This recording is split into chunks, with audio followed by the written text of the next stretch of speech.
We are covering the California primary, going wall to wall with this coverage starting since yesterday, pretty much. We have been on for 24 hours and we will continue to do so as those results are issued in. So make sure you stay with us because this is the place to get all of those real-time results. We're looking forward to seeing who's going to come out on top. And just to get you prepared for this California primary, I do want to talk a little bit about some of these candidates. Joining us next to do just that is political analyst Rich Rubino. Rich, good morning. Always good to have you on. Good morning. Thanks for having me. Of course. All right, so two major races that we're following in California, the gubernatorial race and the LA mayor. Let's start with the mayoral race, shall we? And before we get to the candidates, Rich, is it fair to compare LA's mayor race to the one that we saw in New York City, which also got national attention? There are certainly some similitudes between the two. I think that in terms of the fact that you have somebody who's seen as more of an establishment candidate in terms of Karen Bass, and whereas in New York City you had Andrew Cuomo, the former governor, who was seen as more establishment oriented simply because he had held office. He had been governor. Karen Bass has been a member of Congress. She's mayor of LA. And then there's kind of an insurrectionist. Oftentimes have this when there's an incumbent. You have an insurrectionist running against the candidate. In the case of Zohran Mamdani in New York City, in this case, Mrs. Nathania Rahman, who's a city councilor, a former ally of Karen Bass, is running. But you also have kind of a wild card here, and that's Spencer Pratt. Spencer Pratt is a registered Republican, and this is a city that's obviously extremely Democrat, although it has had Republican mayors in the past, like Richard Riordan. So it's a very interesting dynamic there. But I think that in terms of Karen Bass and Mrs. Rahman's, I think that their ideology is actually very similar. Whereas I think that Mamdani was certainly to the left of Andrew Cuomo. Of course, in the New York City race, you also had Curtis Swilwa, who was running as a Republican, but very few people thought he actually had a chance to win. In this case, Spencer Pratt has at least somewhat of a chance to actually advance to the runoff. And by the way, in case you're wondering why I say runoff, because in Los Angeles and California, they have what's called a jungle primary system. In a jungle primary system, what happens is candidates, regardless of party, all run together, and then the top two candidates proceed and go into the general election, no matter what political party they happen to be registered in. Is that a form of the process unique specifically to California? Other states have similar processes. Washington State, for example, has a jungle primary. Some states, they have runoffs, like in Georgia, for example, if no candidate garners 50% in the primary, and they do have partisan primaries, Democrat and Republican, it will then proceed to the general elections. So some states have that, but a jungle primary is something that's very specific to California, specific to Washington, and it actually goes back to an initiative that was really highlighted or exhibited by Arnold Schwarzenegger, the Republican governor at the time, because he thought that it would provide a chance for more voters to come out, and it thought that it would make more races contested if everybody was running together. And it actually has seen an increase in terms of candidates actually running in some of these races. And what you potentially can have is you can have you can have at the general election, instead of a Democrat versus a Republican, you can have a scenario where there's either a Democrat versus a Democrat or a Republican versus a Republican, because although candidates may be registered in a party, it's basically functionally irrelevant, because whoever wins, it's just a matter of coming in number one and number two, and it's really irrelevant in that respect which political party you're a member of. You know, it's really interesting about this LA mayoral race because today we're going to focus on three of the major candidates, but there's 13 other candidates apart from these three that we're going to focus on. So it's a really crowded race to be LA mayor. But you know, I don't think that we have 5 hours to talk about every single candidate. So let's just dive in, shall we? So I put up this graphic just moments ago. Karen Bass, let's start with her because she is currently the mayor of Los Angeles. Talk to us, Rich, a little bit about some of the challenges that she is facing heading into this election and really possibly what stands out for her, given the fact that she is currently the mayor. Yes, she's a former congresswoman from California. She was actually somebody that made Joe Biden's shortlist for vice presidential candidates. This was back when she was still in Congress, in the House, in 2020. She's somebody who talks about the fact that crime has decreased under her administration, homelessness has decreased, but there are also many questions of how she handled the Palisade fires. So that's really kind of the issues that she has. Her job approval rating right now is hovering right around 50%. So she is potentially electorally vulnerable. She has opponents on both her left and I think on her right in terms of Spencer Pratt running as well, who's a registered Republican. And I think the challenge that she has is the biggest challenge she has is getting into the to the runoff. She's currently Right now, she's ahead, but she's only with about 26% of the vote. You're right. There are 13 candidates, but there are really three that are really kind of formidable and have a legitimate chance of actually winning. And I think she's right now is probably the slight favorite. So you mentioned there during this small discussion of Karen Bass, Spencer Pratt, who has really kind of, you know, elevated himself when it comes to this race. Reading a lot of the reporting, we're talking about a former reality TV star now throwing his hat into the political ring. So there's a lot of talk around it, Rich. When we look at Spencer Pratt, what exactly is making him stand out in this race? What is so appealing about him to voters? Well, he was somebody who had his house burned down during the Palisades fires, and he's really used this to kind of effectuate a lot of indignation at the Bass administration and the way that they have handled it.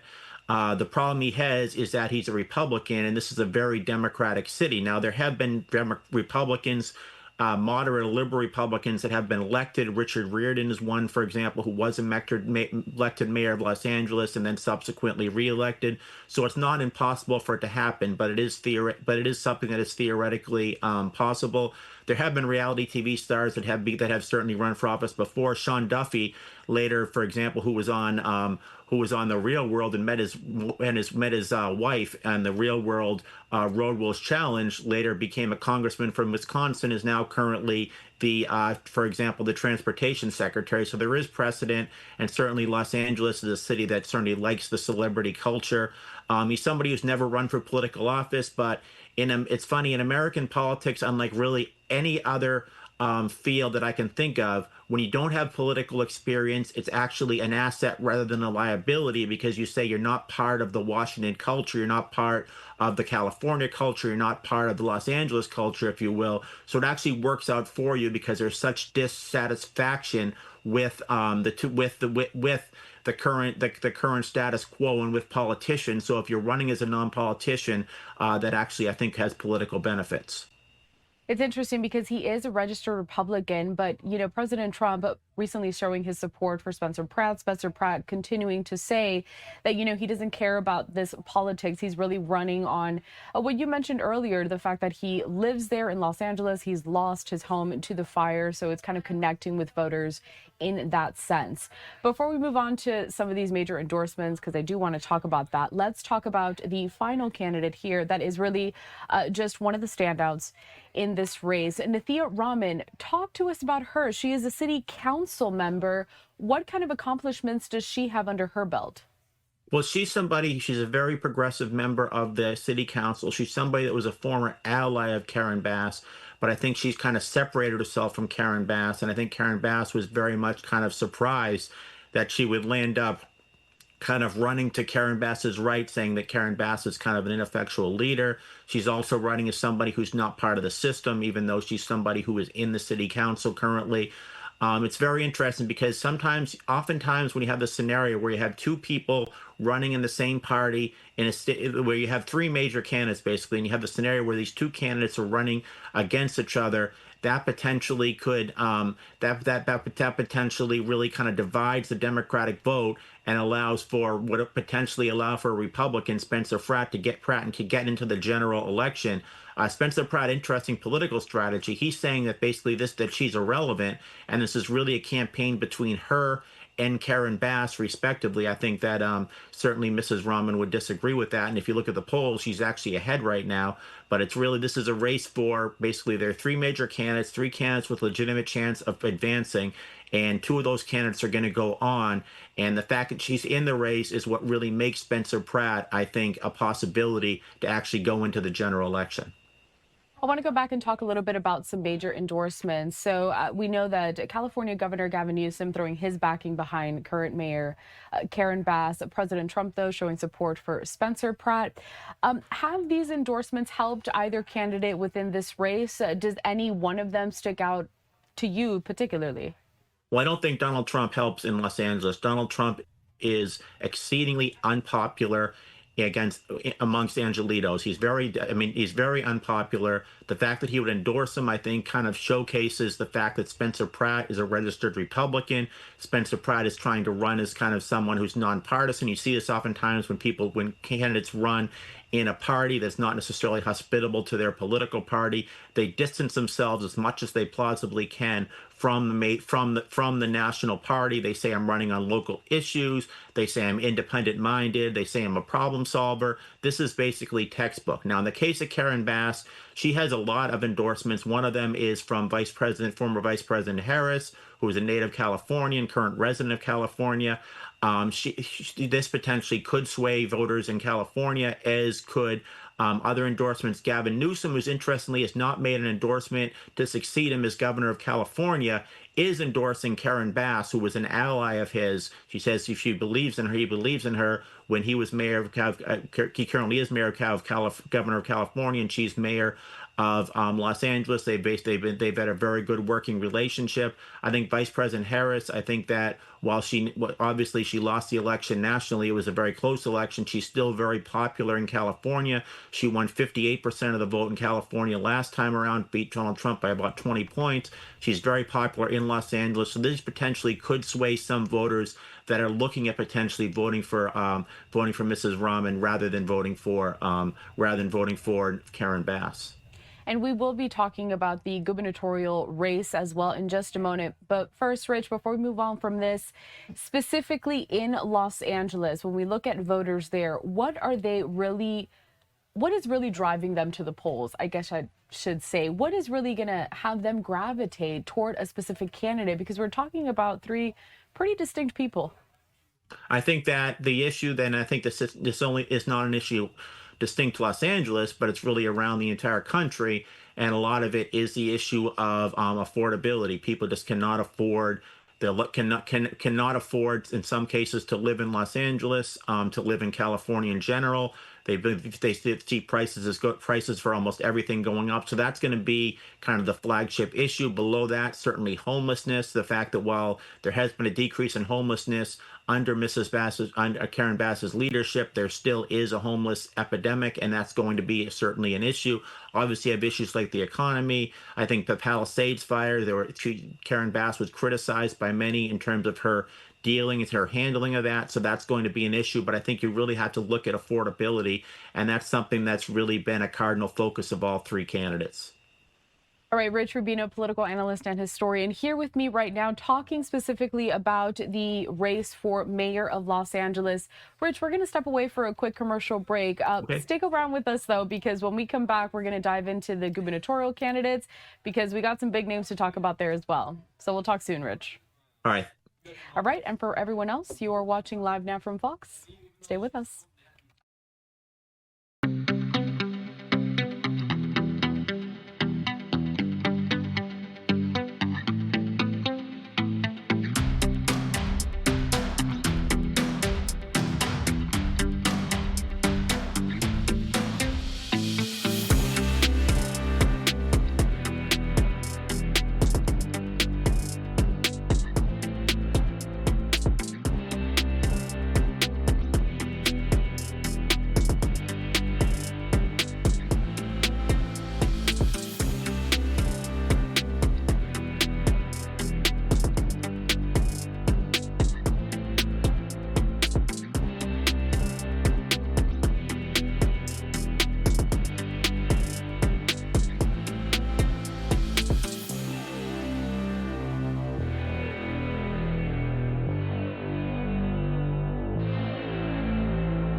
are continuing with our coverage on the California primary, 24-hour coverage here at Live Now from Fox, beginning today on this Tuesday, as later on voters will head to the polls to pick candidates for LA mayor and also for California's governor. That's going to be heading into the midterms come in November. Just before the commercial break, if you were with us, we broke down everything you need to know about the candidates for mayor of Los Angeles before heading to the polls. And now I want to turn our attention to some of these gubernatorial candidates. So joining us once again is political analyst Rich Rubino, who was with us before the break. Rich, thanks for staying with us. Let's continue with this conversation. So 3 major candidates that I do want to focus on in this race.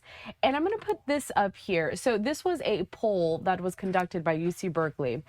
You can see, though, the date was from May 19th through the 24th. So we're focused here on the Republican Steve Hilton, former Fox News TV host. We also have Tom Steyer, a Democrat, billionaire climate activist, and also Javier Becerra, former state attorney general and a Democrat.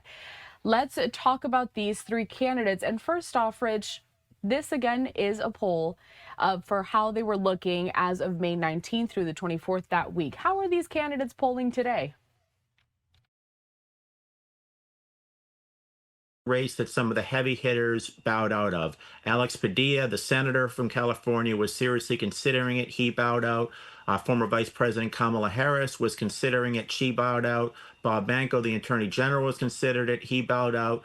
And then you had Eric Swalwell, who was the original, who had actually been the preponderant frontrunner for a while, and he dropped out on the charges of sexual misconduct. So you had Xavier Becerra, who's somebody who was kind of in the middle of the pack, rise up, and he's now currently the preponderant frontrunner, even though it's obviously under 30%. He's somebody that has a large political resume. He was a member of Congress from California. He was an official in the Biden administration, Health and Human Services Secretary. He's certainly using that experience, I think, to try to propel his campaign. Then you have Tom Steyer, and Tom Steyer, you may remember, ran for president. At least maybe you won't remember. In 2020, he never really got anywhere. He's a billionaire, and he's spending his own money in this campaign. So far, he spent about $230 billion of his own money on this campaign. Now, obviously, money is something that really can help you get your message out in politics, but it's not necessarily the be-all, end-all. And we've seen this even in California. Al Checky, who ran Northwest Airlines, ran for governor, for example, in the Democratic primary in 1998, and he spent about $40 million in his own money in that campaign, and he landed up garnering 12.9% of the vote. And Gray Davis, who was lieutenant governor, landed up winning the primary and landed up winning the general election that year. So it's not a be-all, end-all necessarily, but it certainly allows you to get your message out and allows you to increase your name recognition. And Steve Hilton is one of 2 major Republicans. The other is Chad Blanco, who's running right now. He has the endorsement of Donald Trump, which can help him potentially, which certainly can help him become the major Republican candidate over his major Republican opponent. But as you go into the general election, if he does win the nomination, that's going to be something that it's going to be something that's really going to be kind of kind of a millstone around his neck, if you will. The fact that he is a Republican, the fact that he has the support of Donald Trump. This is a state that went 58 to 36% about last time around, or 58 to 38% for Vice President Harris over Donald Trump. Donald Trump is extremely unpopular here, so it'll be very interesting to see how he distances himself from Donald Trump without completely disassociating himself, because he does want what there are of MAGA voters. He does want them to matriculate to the polls in November if he comes to the general election. But there is a possible scenario always that there could be 2 Republicans. That was one of the things a lot of Democrats feared, and that's why a lot of Democrats were saying that candidates in the back of the pack, like Katie Porter, former congresswoman, former candidate for senator in California, they want those candidates to drop out, so it does not come a true Republican race. But it looks like that's exceedingly less likely. It looks like it's probably going to be either a Democrat and a Democrat, probably Tom Steyer and Mr. Becerra, or it's going to be a Democrat and a Republican, either Mr. Becerra or Mr. Steyer and Steve Hilton going into the general election campaign. I feel like that was a lot to get to with all 3 of these candidates. Want me to repeat that? No, no. Oh, my goodness. No. So, before we continue and break down kind of the strategy with each of these candidates, obviously two of them being Democratic or one of them being Republican, let's talk about outgoing Governor Gavin Newsom, who obviously, well, there's a lot of talk that possibly he'll run for president in 2028. That's not what we're going to talk about, though. I want to talk about what kind of state Newsom is leaving California in right now and the kind of possible challenges that an incoming governor is going to inherit. It's all depends on your perspective. He can certainly point to the fact that he can certainly point to the jobs he's created, to bringing in what he's done for high-speed rail, for example. The fact that he does have a job approval rating over 50%. He can talk about initiatives he's made on crime, initiatives he's made on homelessness. Obviously, we're in a time where people go into their partisan silos, and people that are more conservative are going to criticize him and say that he's been the worst governor in California history. They're going to talk about increased poverty rates, for example, and Democrats are going to talk about how he's done. They usually they don't necessarily give him an A, but they usually give him a B or a B plus. That's what most Democrats gave him in the debate. But this is something, obviously, this is where critical evaluation comes in. This is where critical thinking comes in. And this is where you have to kind of look at both sides and you have to determine kind of where the truth is. Usually there's a kernel of truth on both sides, but he's somebody who's relatively popular. He's also somebody by popularity, I mean he's not where, say, Andy Beshear is in Kentucky or Phil Scott of Vermont, who are extremely popular, who are over 60% right now. But he's still over 50%, and he's somebody who's a potential presidential candidate.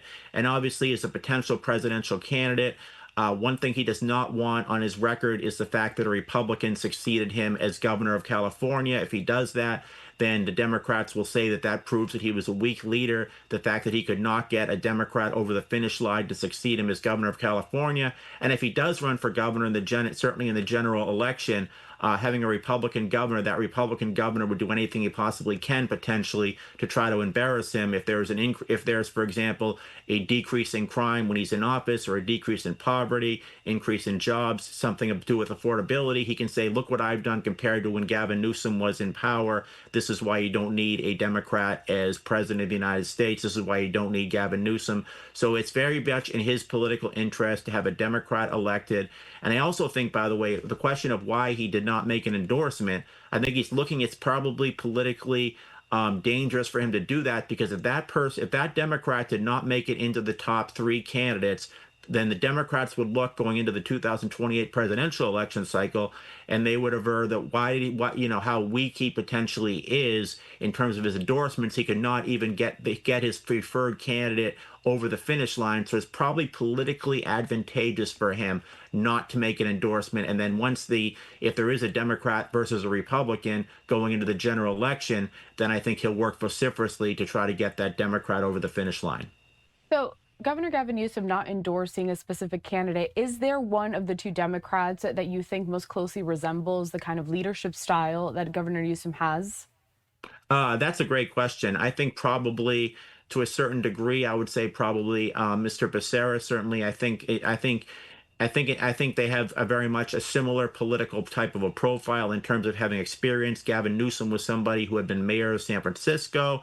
He had been lieutenant governor under Jerry Brown, and then been governor. Becerra had been a member of Congress, and he was the Health and Human Services Secretary under the Biden administration. But beyond that, they really have different political profiles. Gavin Newsom was somebody who had never had a national profile in terms of being a member of a cabinet, or for that matter being United States Senator. But he's somebody who has only had a local profile in terms of mayor, and then a lieutenant governor, and then subsequently governor. So I think that there's a little bit of every candidate in, and perhaps Matt Meehan, who's one of the candidates, is running the mayor of San Jose, who's not necessarily in the top three. He potentially has, I think, a very similar political portfolio to Gavin Newsom, but there's obviously a lot of similarities and differences here. So, Rich, we are talking about three distinct candidates here, two Democrats, one Republican running for governor of California with Becerra. We have Steyer, we have Hilton. Before we move on, any final thoughts on these three candidates? I know that Hilton, for example, today is going to be hosting a rally in California. I believe it's in Huntington Beach, but I mean, they're still going on the campaign trail right down to the last second. Well, what I would watch for too is there are a lot. I mean, this is interesting because California is kind of like the New Hampshire primary ballot. The New Hampshire primary ballot, you basically give a little bit of money, you get your name on the ballot, and you're on the New Hampshire primary ballot. So you hear about, maybe 17 candidates that are running, but there's really like 200 running. In this case, you're hearing about there are probably 7 candidates that most California voters would at least have some knowledge of, but there's really about 60 candidates running. And of those, you have to eliminate many of the candidates that are not considered serious, that are not necessarily going to, that are not going to poll over 1%. But you do have other candidates like Katie Porter, who would actually run for Senate, a United States Senate seat last time, landed up losing in the primary to Adam Schiff. It's very interesting to see if it's some of the voters that are going to vote for candidates like her might jump ship at the end because they don't want a Republican to win, and they look at the polls and they don't see her having a legitimate chance of winning.